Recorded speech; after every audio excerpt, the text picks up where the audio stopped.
ឡូអូនបងកុំភ្លេចស្អែកយើងជួបគ្នាថ្ងៃនេះអូនគេចាំយប់ថ្ងៃ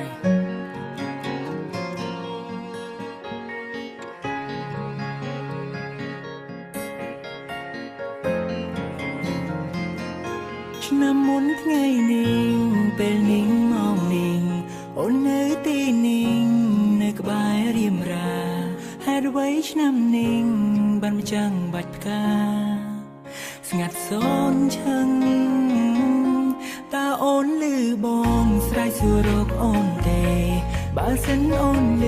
ឆ្លើយប្រាប់បងផងនាងមេបងនៅទីនេះកន្លែងយើងផ្ដាំស្នេហ៍យើងទាំងពីរមានគេប្រាប់ថាអូននៅក្បែរអ្នកថ្មីបាច់ការបាត់មកចាំងត្រូវបានជ្រុំដល់ដីបងឮដូចនោះគ្មានពាក្យអ្វីត្រូវស្ដីបានត្រឹមហួចចិត្តនឹងចរណៃ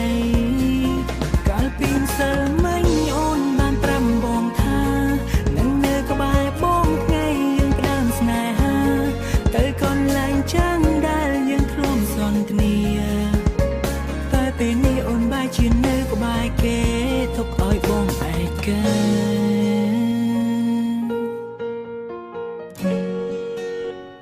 អាឡូមែនឃើញណៃមកចាំអូយ៉ាងម៉េចខ្ញុំខកច្រឡំលេខ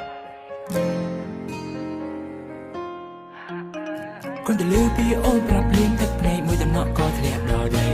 គាត់ទៅលើពីអូនប្រាប់ភ្លេងបងស្ទើរអួតជាងពីទៅពេទ្យតាំងថ្ងៃតែបេះដូងអូនសានពីអ្វីហេតុអ្វីអូនសែនប្រៃសៃស្រវាចាំយកការថ្មីបងចប់ការបងឆ្នាំនឹងអិនបីក៏ពីយំមុនខមកបងប្រាប់ថាស្នេហ៍ស្នងចាំស្អែកជួបគ្នាអត់ទាំងយំដល់ថ្ងៃយល់សំបាននៅក្បែរអូនដឹកដៃពុំនីតែលើអូននៅក្បែរគេក៏ស្នេហ៍ស្រួលចាំវា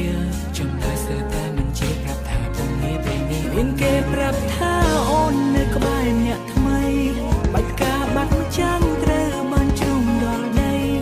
បងឮដូចនោះគ្មានពាក្យអ្វីត្រូវស្ដីបានត្រឹមហួចចិត្តនឹងចរណៃកាលពីម្សិលមិញអូនបានប្រាប់បងថា